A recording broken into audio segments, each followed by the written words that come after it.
This is the commentary box.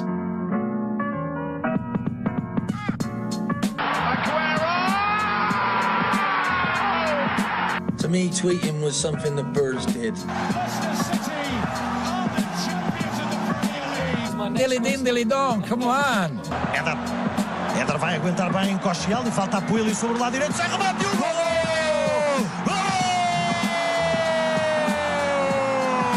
From a yard out, he couldn't hit a barn door with a banjo. And the celebrations begin. Hello and welcome to the commentary box.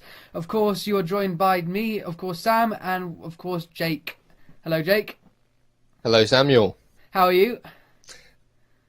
I'm excited for our 6th episode, and I will always be checking Gillingham result because we are live right now at Northampton away. 2-0 up, 47-minute played. Right, are you at Priestland there, or Priestfield, sorry? Pardon? No, it's at Northampton, away days. It's away days. So you're there at the stadium? I wish. Sadly, I'm not in Turin either to see Juventus play Tottenham, but we've got the scores anyways. We are.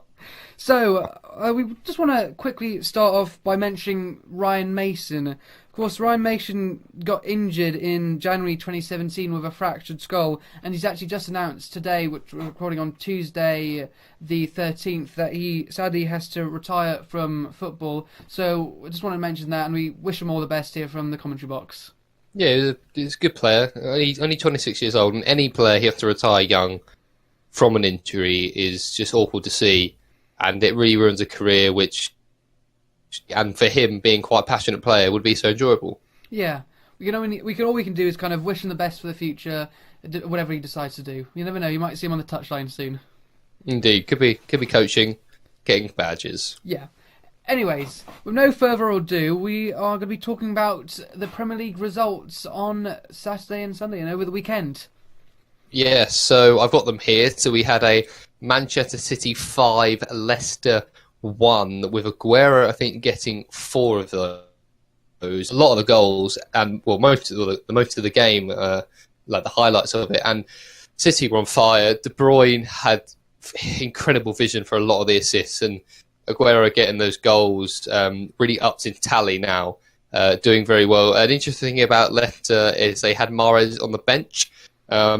I guess after all this transfer rumours and, well, the bid being put in by Manchester City and being turned down by Leicester, what are your views on that, Sam? People who say, well, Mahrez, he's wrong to do that. You sign a contract and you should fulfil it out for however long it is. But then some people are like, well, no player really fulfilled their contract. He wants to move on.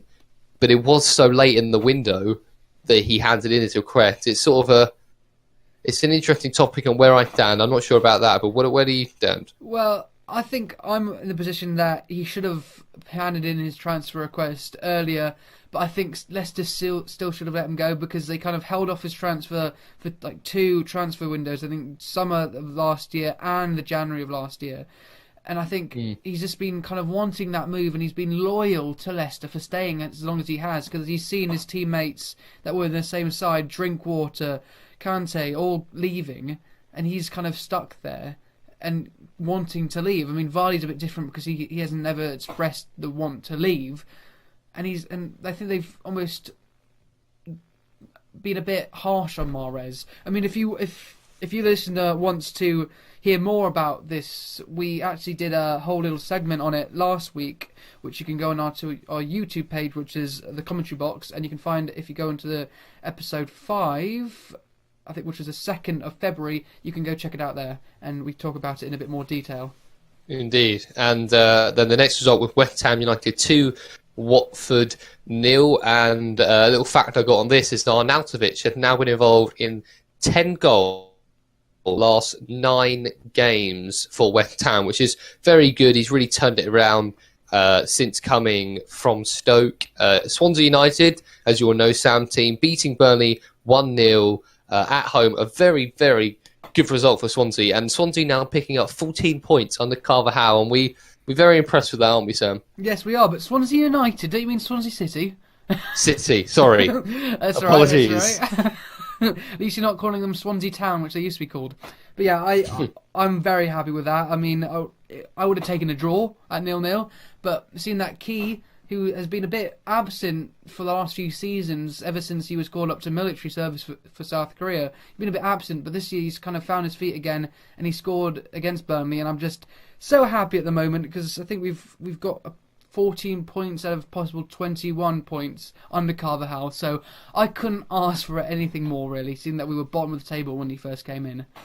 That's good. Stoke City and Hove Albion won, a good away point for Brighton, and a good point at home for Stoke, a team who haven't really found their feet quite as well as they could have under a new manager, Paul Lambert. Everton 3, Palace 1. Good, strong home win for Everton after a couple of unshaky results. However, they have had a tough run of games. Tottenham beating Arsenal 1-0 in the North London derby. Yes, Harry Kane again getting the goal. Not really putting in the performance you would have thought coming with their new signing of Mkhitaryan and Aubameyang. And Kane we'll be talking about a bit later in the show, because we'll be talking about who we think is going to get the Premier League top scorer. So keep on listening, and we'll be talking about that a bit later. Then going on to Sunday results, we have Southampton 0, Liverpool 2. Van Dijk with a good performance and a strong Liverpool performance overall. Did quite well. Karras made a couple of good saves as well in that one. United 1, Manchester City 0. A massive shocker. I'd say the biggest shocker of the weekend. Really good result for Newcastle. Manchester United, they're that team where I always thought, you can rely on them to get a good result, but they just seem to sort of make mistakes here and there. And if you look at the team and how Mourinho sort of transformed it, yes, he brought in good players. Had they done as well as they could have? Probably not. Their best player, De Gea, had been developed over time. But you look at their defence, and even with the likes of Bailly coming in, and now putting Ashley Young into that sort of left wing back role that they now play him in, the defence still isn't up to standards as they would be. You've got Young and Valencia on the sides, and they're getting on a bit. And if they go, you've got Darmian and Shaw. So not really that Manchester United sort of quality that we want. Then on to the next game, which was Huddersfield Town 4, Bournemouth, which was a shocker, as many people thought Huddersfield were down. A really, really good result for them. And then the last game of the extended weekend, as you say, the Monday Night Football, was Chelsea 3, West Bromwich Albion 0, which was a strong performance from Chelsea. They did do quite well, and Hazard got 2 of those. Yeah, I think Conte gave his Chelsea players, 3 days off or 2 days off after losing another game to, who was it in midweek? I can't remember now. But losing Watford. Yeah, Watford, and he gave his players 2 days off or 3 days off, and they've kind of shown that those days off have really helped Chelsea. I mean, poor for West Brom, as they are really kind of cut adrift now. I think they're about 5 points off safety, and their star striker who came in on loan, Daniel Sturridge from Liverpool, who's always been a bit injury prone, actually had to come off after 3 minutes, and now looking like he will be out for 2 weeks. It's a big blow for Sturridge and West Brom, and West Brom are looking a bit kind of relegation candidates. Yeah. One of the ones that you would think might go down at this point in the season now, with only 11 games to go. Yeah, they're a team who, they've always been a strong defensive team. That's how I've always known West Brom to be. But it just seems that they're just sort of struggling a bit, and they're the bottom of the league now. They're 7 points adrift, and just not in great form. Only 1 win in their last 5. But then, in all fairness, there's loads of teams around them, like Huddersfield, have won 1 in their last 5. Before that, have been 4 losses. But looking at the table now, they're quite far off. But I'm actually quite shocked at how the table is. With West Brom, Stoke and Southampton being all in the relegation zone, I'm actually very shocked at that. Yeah, because of course I see those teams that have been playing in last season's Premier League, and there's actually no teams that have been promoted in there yet. Or, I mean, Huddersfield have had a period in the relegation zone, as well as Newcastle, I think, that might have been in the bottom three. But yeah, they're all teams that last season were quite good. I mean, I think Southampton got top 10 with Claude Puel and got to the FA Cup final, the Carling Cup final, which they really should have beaten Man United, because Man United were there for the taking. I mean, West Brom had a brilliant start to the season under Pulis and got, I think, another top 10 finish, but really fell apart in the second half after they reached that 40-point mark. And then Stoke, I mean, they were average under Mark Hughes last season, but I think what happened there was they still finished 13th in the end. So these are all teams that you wouldn't expect to be in the position they are found themselves now. Interesting. We're completely shocked because those sort of teams, they're quite strong, good team, a bit of depth, a decent manager, a good fan base, and disappointing and quite shocking that I wouldn't expect them in there. But yeah, that's our Premier League roundup of all the fixtures. Yes, all the fixtures. There's only one really bit of other Premier League news that doesn't come from fixtures and results, and that is that Patrice Evra has found his way back into the Premier League, which is brilliant. You're back. Yes, he's back, and he is playing for West Ham now because he signed on a free transfer. What's your initial opinions on this, Jake? I think for a West Ham side who are starting to get into some good form now, I think it's a really good signing for them. Now they've got quite a strong, team in terms of experience now. So you've got right back, you've got Everett at left back now. You've got players like Chicharito in the side. You've got who's the Portuguese player on loan? Oh, Moura, not Moura. Not Moura. Not Moura. Oh.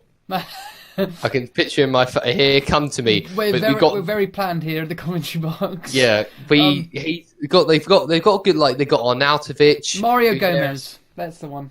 That's it. Sorry to interrupt you there. It's okay. No, João Mario. That's what I was thinking of. João Mario. Sorry. Oh. Yeah, João Mario. That's so. But the players in there, they've got good experience in terms of Zabaleta, Evra now, Noble, João Mario. I know he's on loan, but still, Hernandez, Arnautovic, Font doesn't always play, but he's still there. Joe Hart. I think Moyes has gone for a lot of experience in that side, which in doing well, it could be potentially old, but they do have young players like Sam Byram and from the side. Ogbonna, who played abroad in Italy, coming in. They got a good side there, and it's seeming to work out for them now, getting in good form. Arnautovic playing very well, and I think it will start to improve their season, Sam. Yeah, the commentary box would like to apologise for the lack of knowledge of West Ham midfielders. Yes, Patrice Evra, back to Patrice Evra. Apparently he is quite the character on Twitter and Instagram, and he's got quite the recent record of annoying fans, because of course after leaving Man United he did rather well with Juventus, winning 2 Serie A's and actually getting to the Champions League final where Juventus lost to Barcelona in Berlin, but after that he's gone downhill since then. I mean, he went to Marseille and he only played about 10 games, but after 10 games I think the fans were getting on his back because he was being a bit lazy. Apparently he wasn't performing that well, and I think one of the Marseille fans during a Europa League tie before the match must have said something to him that provoked him, and he ended up kicking the fan, which actually led to him leaving Marseille. So he hasn't had a club since Christmas, but he's 36 years old now. Do you think he can still do a job at West Ham? I think he will still do well. I think he's got quality. And he's got experience, and he'll hit. And I think we're having Zabaleta, who potentially quite a slow fullback, still does well. I think everyone will slot in there nicely. Agreed. Anyways, that kind of finishes our Premier League roundup of both the results and any bits of news. But now, seeing that it is Tuesday night and Champions League is currently on, at the moment Yes. with Manchester City playing Basel and Tottenham playing Juventus, we thought we might as well talk about the Champions League, which we haven't done on the commentary box as yet.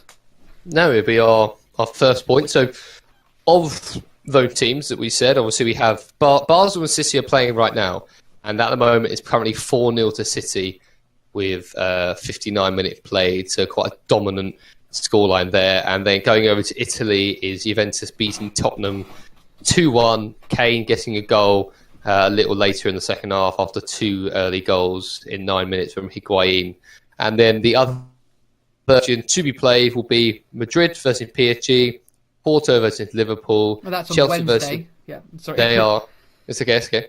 Chelsea versus Barcelona, Shakhtar Donetsk versus Roma, Bayern versus Besiktas, and Seville versus Man U. And looking at that, there's a lot of English sides in there, Sam, which is good to see after the last couple of years where we haven't quite done so well in Europe. Yeah, I think it can only be a good thing seeing so many top English sides playing in the last 16 of the Champions League, and it's just brilliant to see that. I mean, there's lots of top games in there, I've realised. I mean, you got Chelsea-Barcelona, which is a rerun of the semi-final a few years back, and you've got Real Madrid-PSG. I mean, that's a massive game, especially with rumours of Neymar going to Real Madrid next season, and it's just some top games. I mean, tonight's games with Basel and Manchester City, as you said, Manchester City are 4-0 up, so it looks like Manchester City will be going into the next round. Currently, as you said, Juventus were leading Tottenham Hotspurs 2-1 due to Higuain goals. I mean, do you think if that was a score now, Jake, do you think Tottenham would still have a chance at Wembley to kind of claw the game back? I think that's an interesting one because I think with Tottenham, sometimes Wembley works in their favour and sometimes it really doesn't. I think especially early on they sort of struggle to make it their home, but they've done a lot better with that recently. And I think on a big stage, defensive players they would have been used to that sort of pressure. I don't think it can affect them. I think it's more how are Tottenham going to play. I think we know the quality that like Juventus have, which obviously the likes of Chiellini, Buffon, Khedira, Pjanic, Higuain. They've got a really, really good squad. And then you look at that Tottenham side and you think, yes, however, they are a decent team, but to beat that top quality sides like Juventus, they've got to really be playing on their best football. But, I can see it being possible. Looking at Porto, Liverpool, I think Liverpool fans will expect a victory out of those, possibly a draw and a win over the 2 legs. I think that Liverpool are probably the better side between the two, although even more inconsistent. Going into the Madrid PSG, really interesting. I don't know how they're going to turn up because I know PSG have been on fire this season and they're really playing well. Madrid aren't. They're very far behind Barcelona in the Liga, and whether that sort of form will transform into the Champions League, I don't know. But that'll be an interesting one. I think PSG will edge it based on those facts. Yeah, I think with Real Madrid, I think Zidane is kind of still in charge, obviously, and I think Madrid are kind of wanting to stay with him, but they've just been shocking this year. I think they wanted to blood in some youngsters, and the youngsters haven't really been performing. And I think at the moment, seeing that they are out of the Copa del Rey to Seville now, I think they really need to do well in the Champions League. And I think as they're so far behind in La Liga and not in the Copa del Rey, I think Zidane and the Real Madrid squad really want to show that they're still top quality. Because, I mean, they've done so well last season. They're still a very similar side. So I reckon PSG do need to watch out here. And it's not going to be an easy game for either side, really. No, I agree with that. And then versus Chelsea, I think that'll be a very, very interesting game because Chelsea now, with their good result against West Brom, I know West Brom are bottom of the league, but I think it's a real confident boost over Chelsea. Hazard getting 2 as well. If they could carry that over to the Champions League, it would be interesting to watch, but I still think just the quality the Barcelona have, especially now. Is Coutinho, is he tied? I've got a feeling he might be. I think he is cup tied. I have a feeling you are correct there. Yeah, because But Liverpool were in the Champions League. Yeah, they still got a very good side. I mean, it's not a Barcelona side that we're used to kind of seeing. They're not playing exactly the kind of the tiki-taka football that they've become so famous in recent years. But they have been dominating this season in La Liga, and that shouldn't be frowned upon that they're not playing the normal Barcelona way, because they've just been unstoppable. And I think Chelsea, seeing that their form has been so lacklustre in the league recently, and Conte's position as manager has been put in so much doubt recently, I think that Chelsea won't win this, I don't think. No, I think I agree with that one. And then Shakhtar Donetsk against Roma. Yeah, I'm actually wearing my Shakhtar Donetsk jacket tonight, and I've actually got a Roma scarf right above me on my Controversial. Yeah. I think on Sam's, you are the our Italian football expert. I'll let you take over from your thoughts on that one. Well, of course, early in the season, you had Shakhtar Donetsk beat Man City 2-0, so they're obviously a very good side. And then you've got a Roma team who has, during Christmas, kind of lost any ambitions of winning Serie A due to lots of draws and 0-0s and not doing quite well. But in more recent times, they've kind of resurged. And of course, they did very well in a very tough group against the likes of Atletico Madrid and Chelsea, and of course Qarabag from Azerbaijan. I think that this should be a really good tie, because they're kind of both even sides, both kind of not seen as potential winners or semi-finalists, but both have kind of a nice team that are interesting to watch. So I think this would actually be the tie to watch, and with Real Madrid PSG, and I think this one will be a tight game, and I reckon it would go to penalties. I think. Ooh. Yeah. Is it they're two-legged, aren't they, Champions League? They are two-legged indeed. So the second leg in Rome will be the big game. Yes, and of course, Shakhtar Donetsk at the moment can't play in their home stadium in Donetsk due to political and war reasons with Russia, but I think they play somewhere else in Ukraine, of course. Interesting point there, if any away travelling fans from Roma. And then going on to Bayern versus Besiktas, I think this will be a Bayern victory, but the only thing you could say is Besiktas could have that surprise effect of Bayern underestimating them, but I just think the quality Bayern have, they will boss that one. And then Seville versus Manchester United, I think that could be Manchester United's possibly best draw they could have hoped for in terms of teams. I believe, did Seville get into that because of them winning the Europa League? Am I right in saying that? I think you would be. I mean, I don't know where they finished in La Liga last season, but of course they have extremely good European pedigree, of course, winning the last 3 Europa Leagues. I mean, I don't know how well they've done in recent Champions Leagues, but they've obviously done not good enough in the fact they've had to be dropped back into the Europa League. But it's an odd thing for them, because they're actually not in the Europa League knockout stages, and they're actually in the Champions League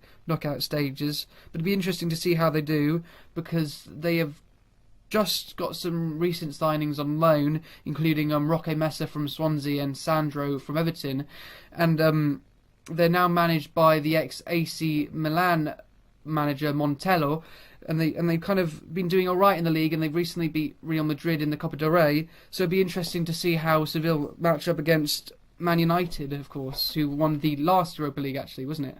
So Seville would have actually got through via actual positions in La Liga, I think. So that'd be goal. We have a goal. Oh, I feel like Sky Sports. Northampton, is it? No, we're not going to Northampton. We're going to Italy, and it's been a goal from Ericsson. Oh, is it 2-2 now? 71st minute, it is 2-2. There has been a goal at Northampton, but I didn't want to read it out because Northampton scored against Gillingham, so I didn't think no one would bother about that one. But Gillingham are 2, for those fans out there, Gillingham's a 2-1 up. It is Juventus 2, Tottenham 2, and then still Basel 0, Manchester 4. So those are results currently. Yes, I felt like Sky Sports News then, going over to our correspondents. So that has been our Champions League roundup. I think we've covered that well. Yes, we have. So now we're going to be talking about a bit of our question time, kind of where we ask a question to one another, and you can kind of get involved by seeing what you think the answer is. And our last question for last week was a question from me posed to Jake, and that question was, who was the first £1 million player?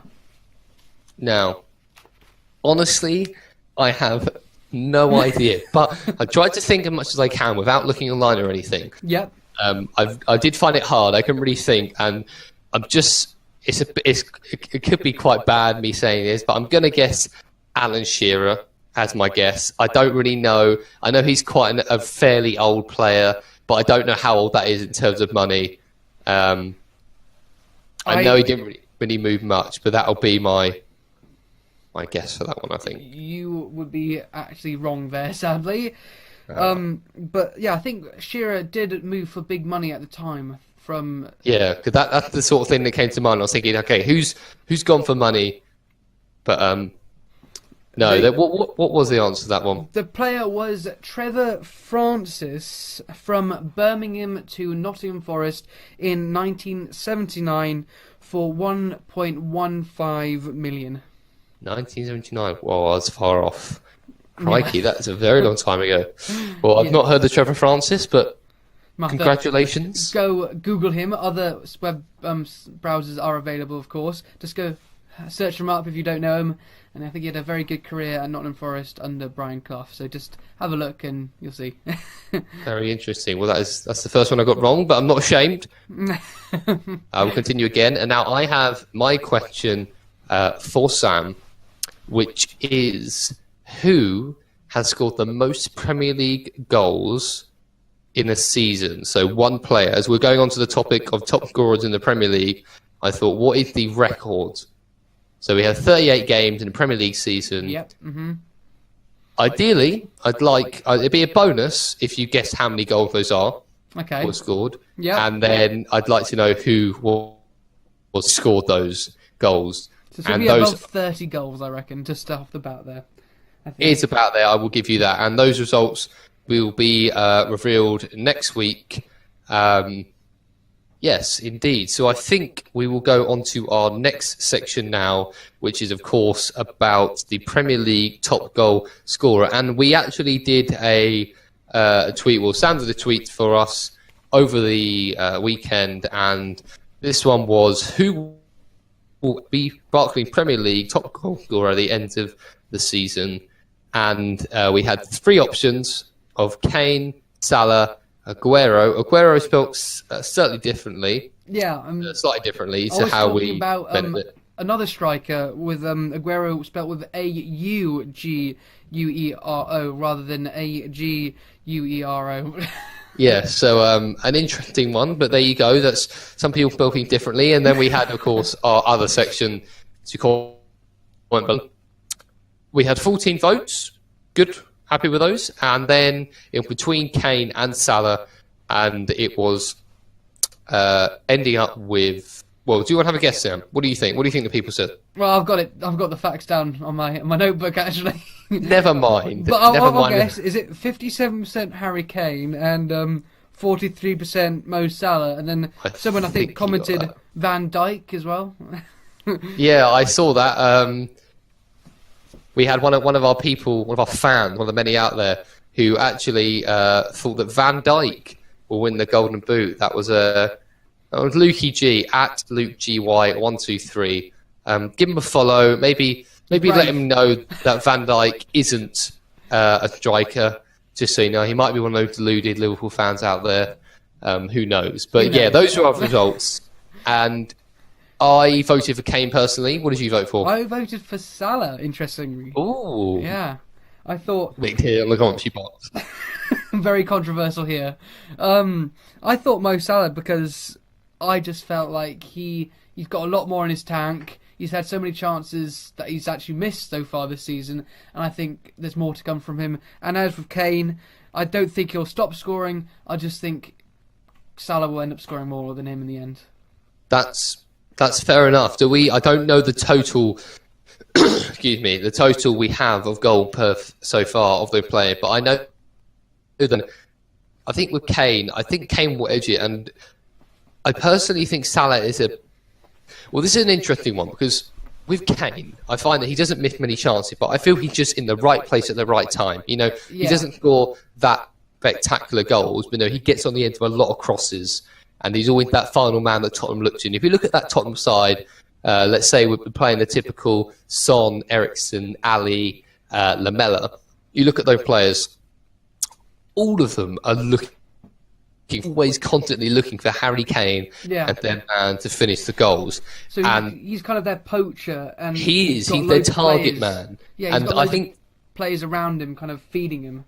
Exactly. I think that's one of the reasons why he scores so many, in terms that he's got such good assists and quality. There's so many players there who are supporting him. When you look at a Liverpool side of Mo Salah, and you've got Salah, Firmino, Mane, those three. Yeah.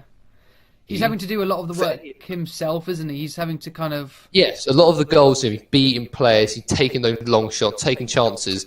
And I think that's one of the reasons why I think, yes, he's a very good player and he will score goal. But I just think Kane will... I personally think Salah... I don't know if he's a better player or not, but I don't rate Kane as highly as people think. I think he purely just gets... I think he just gets in the right place at the right time, and he's got great service. He's still a very, very good player. But surely as a striker, all you need to do is get in the right place at the right time, because chances will come in the end, no matter what. And I think strikers just need to do that. I mean, of course, I wouldn't actually class Salah as a striker. I would class him as kind of attacking winger or an inside forward, and kind of more of an energetic player than Kane. But I think comparing them like that is a bit harsh. I think Kane is just absolutely brilliant at what he does as a striker and a poacher, and Salah is absolutely brilliant at kind of creating individual goals. But I see where you're actually coming from with Harry Kane kind of might score more because he's got the better service, and you've kind of made me kind of rethink my reasoning, and I think you're right, and Kane might actually score more, but sadly I can't change my vote. Too late now, it's all over. But yeah, I thought about it the other day, and I was just thinking, the amount of service he gets, he's always in that right place. Like, I think if you compare him to Aguero, for instance, who's also got quite a lot of goals this season for City, I think Aguero is more technically gifted than Kane in terms of his sort of dribbling ability, his shots, and sort of that agility that he's got. Yeah. Where although Kane has got that headering ability as well and that strength, which is slightly different. I know they're different players, but I just think Kane will score more goals because, yes, he gets in the right place at the right time. I think Kane has got a mental game. He reads the passes and he makes sure that he's in the right place, watches it come through, looks at his options, and the team feeds through him. Yeah, there's a bit more individual magic. Yeah, I see what you mean. I think with Aguero, I think he's always going to score goals, of course, in that Manchester City team. But I think at the start of the season, he was just kind of playing with so many other good players who were scoring, like Jesus, De Bruyne, Sterling, Sane, that he wasn't kind of getting goal after goal after goal. But I think now that Jesus is injured and Sane is injured, both really sad to see injured so at this point in the season, I think he's going to get more goals. And I think with Aguero, he's a bit of a mixture between Salah and Kane because he's got that kind of poaching attitude, but he's also got that ability to create something out of nothing like Salah does. Actually, just got a quick interesting fact about Sergio Aguero, that his first ever Manchester City goal in competition was against Swansea, which happened to be Swansea's first ever game in the Premier League, which we lost 4-0 at the Etihad. Lovely. Yeah. Positive one. Yeah. Interesting. Anyways, I do actually have the facts at the current goal-scoring kind of table. Harry Kane currently leads that with 23 goals. Salah has 22 goals, and Sergio Aguero has 21 goals. Very tight. Very close. Indeed. Do you want some more facts about Salah and Kane, Aguero? Yeah. Go on, hit me each. Okay, so Aguero last won the Premier League Golden Boot, and it's kind of the first time he ever did, and the last time he ever did was in 2014-15 season, where he scored 26 goals. But then Harry Kane has won the last 2 golden boots in the Premier League, and he scored 25 goals in the 2015-16 season and 29 goals in the 2016-17 season. As for Salah, who hasn't been playing in the Premier League recently and been playing in Italy with Rome, he has got 15 goals in the 2016-17 season and 14 in the 2015-16 season. So he has kind of shown that he's not that much of a prolific goal scorer, but he's kind of just had a really good start to the year. So as you said, you think he might not actually win the Golden Boot this year, and you think Harry Kane might do. I think that kind of backs up that with those facts and statistics. Yes, and just one look across the grounds, it's still City 4, Basel 0 on 85 minutes, Tottenham 2, Juve 2 on 83, and Northampton 1, Gillingham 2 on 82 minutes. And before we sort of wrap it up, of course, if you would like to follow us on Twitter, you can go at Box Commentary. We have lots of polls and tweets and interesting stuff where you can get involved and share us anything you like. We have our YouTube channel course at the Commentary Box, and then if you do have any further inquiries, our email address is thecommentary.box.contact@gmail.com.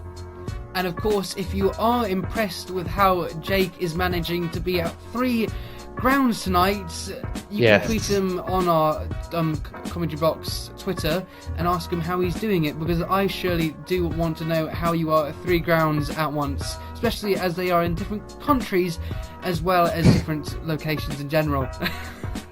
Well, it's the magic. It's the magic. I don't know, Jeff. Yes, anyways, thank you for listening to this week's Commentary Box. We hope you have enjoyed. And of course, don't forget, we'll be there next week on Wednesday at 8 o'clock. See ya! Goodbye.